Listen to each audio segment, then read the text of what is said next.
जर तुम्ही दररोज किंवा अधूनमधून महाराष्ट्राच्या एसटी बसने प्रवास करत असाल तर आजचा हा व्हिडिओ तुमच्यासाठी अत्यंत महत्त्वाचा आहे।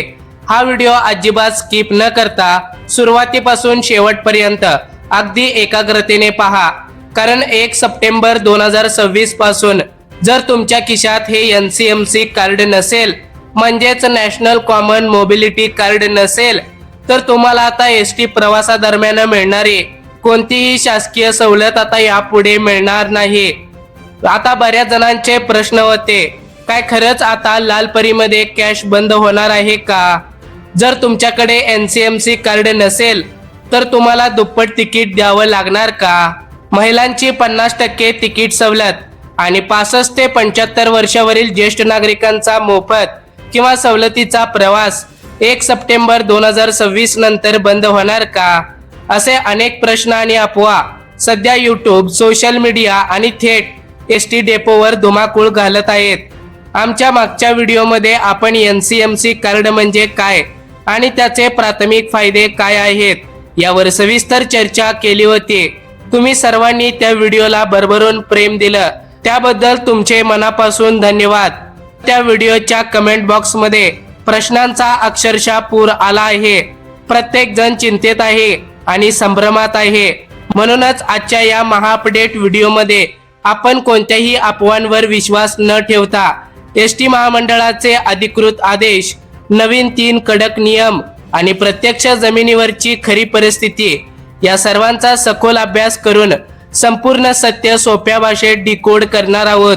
जर तुम्ही दररोज किंवा अधूनमधून एसटीने प्रवास करत असाल तर हा व्हिडिओ अजिबात स्किप न करता शेवटपर्यंत लक्षपूर्वक बघा। मित्रांनो, आता महाराष्ट्रात एसटी बस म्हणजे केवळ वाहतुकीचे एक साधन नाही, तर ती आपली संस्कृती, ग्रामीण भागाची जीवनवाहिनी आणि लाखो कुटुंबाचा मुख्य आधार आहे। 1 जून 1948 रोजी पुण्यातून अहिल्यानगरसाठी पहिली लालपरी धावली। जिथे पक्के रस्ते नव्हते तिथेही एसटीने आपली सेवा पोहोचवली। परंतु आज आपण 2026 च्या डिजिटल युगात जगत आहोत।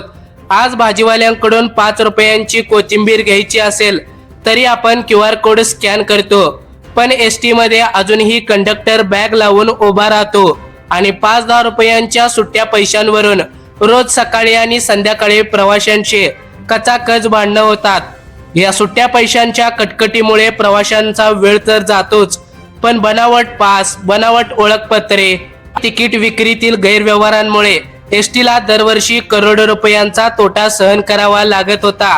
या सगळ्यांवर कायमचा तोडगा काढण्यासाठी आणि एसटीला पूर्णपणे हायटेक, पारदर्शक बनवण्यासाठी सरकारने 1 सप्टेंबर 2026 पासून आता NCMC कार्डची सक्ती केली आहे। आता वळूयात सर्वात पहिल्या आणि मुख्य प्रश्नाकडे, एसटी मध्ये कॅश बंद होणार आहे का आणि हे कार्ड सर्वांसाठीच अनिवार्य आहे का? याचे सरळ आणि सोपे उत्तर आहे होय पण आणि नाही पण। सामान्य प्रवाशांसाठी फुल तिकीट। बघा, आता जर तुम्ही सामान्य प्रवासी असाल, जर तुम्ही कोणत्याही सवलतीशिवाय पूर्ण तिकीट काढून प्रवास करत असाल तर तुमच्यासाठी हे कार्ड अजिबात अनिवार्य नाही। तुम्ही पूर्णपणे कंडक्टरला रोख पैसे देऊन तुमचं रोख तिकीट काढून घ्यायचं आहे। रोख पैसे घेणे बंद झालेले नाही। बघा आता मित्रांनो, सवलतधारक, जे सवलतधारक आहेत त्यांच्यासाठी नियम महत्त्वाचा आहे।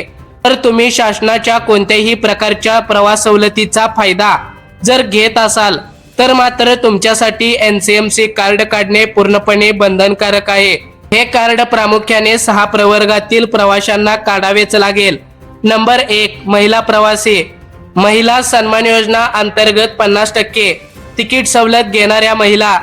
नंबर 2, ज्येष्ठ नागरिक, 65 ते 75 वयोगट, 50% सवलत घेणारे ज्येष्ठ नागरिक। नंबर 3, अमृत ज्येष्ठ नागरिक, 75 वर्षावरील 100% मोफत प्रवास करणारे नागरिक। त्याचबरोबर विद्यार्थी, शालेय व तांत्रिक शिक्षण घेणारे पासधारक विद्यार्थी, UDID कार्ड धारक अपंग व्यक्ती, पत्रकार व स्वातंत्र्य सैनिक, शासकीय सवलत प्राप्त नोंदणीकृत पत्रकार आणि स्वातंत्र्य सैनिक। बघा आता या सर्वांना NCMC कार्ड काढणं बंधनकारक आहे। बघा आता मित्रांनो, 3 कडक नियम कोणते लागू झालेले आहेत त्यामधला नियम क्रमांक 1 जाणून घेऊया। ओळखपत्र दाखवणे बंधनकारक। आतापर्यंत अनेक प्रवासी झेरॉक्स प्रत, लॅमिनेट केलेली प्रत किंवा मोबाईल मधील फोटो दाखवून सवलतीचे तिकीट मिळवत असत, पण 1 सप्टेंबर 2026 पासून नवीन नियमानुसार झेरॉक्स किंवा मोबाईल मधील फोटो पूर्णपणे असामान्य करण्यात आले आहे। जर तुमच्याकडे मूळ आधार कार्ड किंवा संबंधित शासकीय ओळखपत्र नसेल तर कंडक्टर तुम्हाला सवलत देणार नाही आणि 100% पूर्ण तिकीट भाडे वसूल करेल। आता बघा राज्य सीमेबाबत महत्त्वाचा नियम। अनेक महिलांना या नियमाची माहिती नसते। लक्षात ठेवा, महिला सन्मान योजनेची 50% सवलत ही केवळ महाराष्ट्र राज्याच्या सीमेपुरतीच मर्यादित आहे। जर तुम्ही कोल्हापूर, सांगली, सोलापूर किंवा सिंधुदुर्ग भागातून कर्नाटक किंवा गोव्यात जाणाऱ्या एसटीत बसलात तर गाडी जोपर्यंत महाराष्ट्राच्या हद्दीत आहे तोपर्यंतच 50% सवलत मिळेल। बसने महाराष्ट्राची सीमा ओलांडली की पुढील प्रवासाचे उरलेले 50% भाडे रोख किंवा डिजिटल पद्धतीने मोजावे लागतील। बघा आता मित्रांनो, नियम क्रमांक 2 काय सांगतोय। लहान मुलांचे तिकीट आणि वयाचा पुरावा। एसटीच्या नियमानुसार 5 वर्ष मोफत प्रवास दिला जातो। 5 ते 12 वर्षाच्या मुलांना 50% म्हणजेच अर्ध तिकीट आहे, तर 12 वर्षावरील मुलांना पूर्ण तिकीट घेतले जाते। अनेकदा तिकीट वाचवण्यासाठी मुलगा 6 ते 7 वर्षाचा असला तरी पालकांकडून तो 4 वर्षाचा असल्याचे सांगितले जायचे। या लबाडीला आळा घालण्यासाठी आता नियम कठोर केला आहे। 5 ते 12 वर्ष वयोगटातील मुलांसोबत प्रवास करताना मुलांचे मूळ आधार कार्ड किंवा जन्माचा दाखला सोबत ठेवणे बंधनकारक आहे। कंडक्टरला संशय आल्यास पुरावा नसेल तर मुलाचे पूर्ण तिकीट आकारले जाईल आणि वाद घातल्यास पुढील स्थानकावर उतरवण्याचे थेट अधिकार आता कंडक्टरला देण्यात आले आहेत। बघा आता बऱ्याच जणांचा प्रश्न होता। बघा आता मित्रांनो, नियम क्रमांक 3 एनसीएमसी कार्ड ऍक्टिव्हेशन आणि रिचार्जचं गणित काय असणार आहे। YouTube वर विचारला जाणारा सर्वात मोठा प्रश्न म्हणजे कार्ड काढलं म्हणजे लगेच सवलतीचं अर्ध तिकीट किंवा मोफत प्रवास सुरू झाला का? तर याचं उत्तर आहे मुळीच नाही। फक्त डेपोवर फिजिकल कार्ड हातात आल्यावर तुमचे काम पूर्ण होत नाही। कार्ड ऍक्टिव्हेशन व टॅप अप कार्ड ऍक्टिव्हेट करण्यासाठी आणि वापरण्यासाठी त्यावर तुम्हाला आवश्यक असणारा रिचार्ज भरावा लागणार आहे। रिचार्ज शिवाय सवलत नाही। जेव्हा तुमच्या कार्डमध्ये पुरेसा बॅलन्स असेल तेव्हाच कंडक्टरला ETIM मशीनवर कार्ड टॅप केल्यावर सवलतीचे तिकीट जनरेट होईल। जर कार्डमध्ये बॅलन्स नसेल तर तिकीट निघणार नाही आणि तुम्हाला रोख पैसे देऊन 100% पूर्ण तिकीट काढावे लागणार आहे। मित्रांनो, जर तुम्ही नवीन NCMC कार्ड काढणार असाल तर तुम्हाला 199 रुपये भरावे लागतील। मित्रांनो, जर तुमच्याकडे जुनं NCMC कार्ड असेल तर तुम्हाला 149 रुपये भरावे लागतील आणि त्या ठिकाणी तुम्हाला नवीन NCMC कार्ड मिळून जाणार आहे। कार्डमध्ये नेहमीच 100 रुपयांच्या पटीमध्ये तुमच्या कार्डमध्ये बॅलन्स असणं अनिवार्य आहे। समजा तुमच्या कार्डमध्ये 120 रुपये आहेत आणि तुमच्या तिकिटाचे भाडे 30 रुपये आहे। 120 रुपये मधून 30 रुपये वजा केल्यास मागे 90 रुपये उरतात, पण नियमानुसार तिकीट निघाल्यानंतर कार्डात 100 रुपये उरले पाहिजेत। इथे 90 रुपये उरत असल्यामुळे मशीन तिकीट काढणार नाही। तिकीट काढण्यासाठी तुमच्या कार्डात किमान 130 रुपये म्हणजेच 100 रुपये मिनिमम बॅलन्स, त्याचबरोबर 30 रुपये वर तिकीट भाडे असणे आवश्यक आहे। आता बघा रिचार्ज कसा करावा। रिचार्ज तुम्ही सुरुवातीला 50 रुपयाच्या पटीत करू शकता, म्हणजे 50 रुपये, 100 रुपये, 150 रुपये किंवा 200 रुपये। बस मधील कंडक्टरला मशीनद्वारे बस डेपोच्या तिकीट खिडकीवरून किंवा अधिकृत केंद्रावरून किंवा एजंट कडून तुम्ही हे रिचार्ज करून घेऊ शकता। मित्रांनो, त्याचबरोबर काही दिवसात तुम्हाला फोन पे ला सुद्धा हा रिचार्जचा ऑप्शन मिळून जाणार आहे।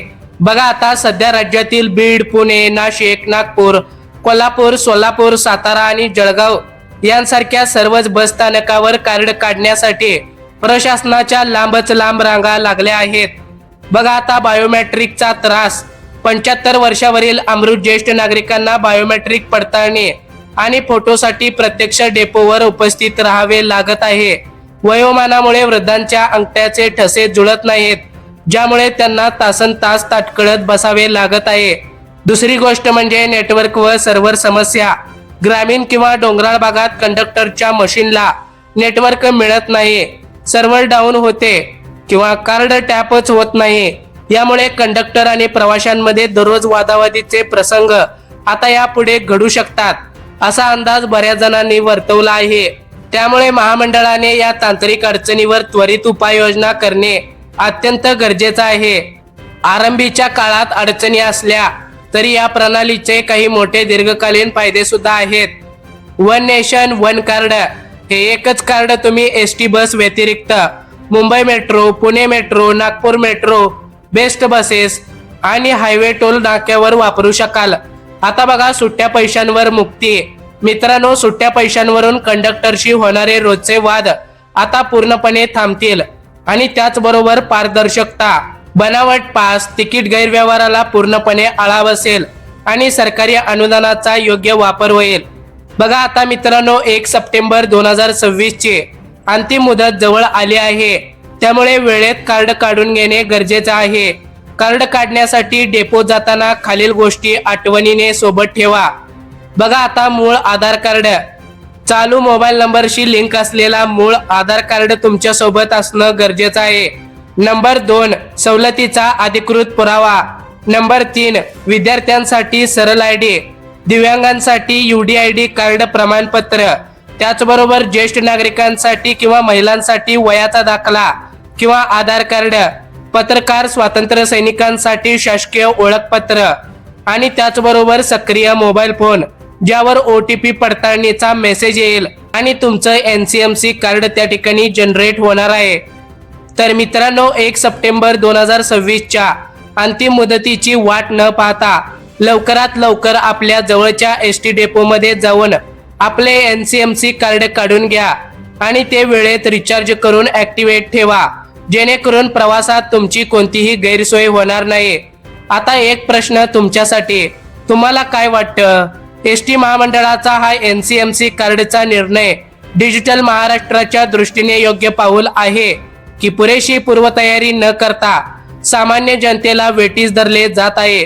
तुमचे मत खाली कमेंट सेक्शन मध्ये नक्की सांगा।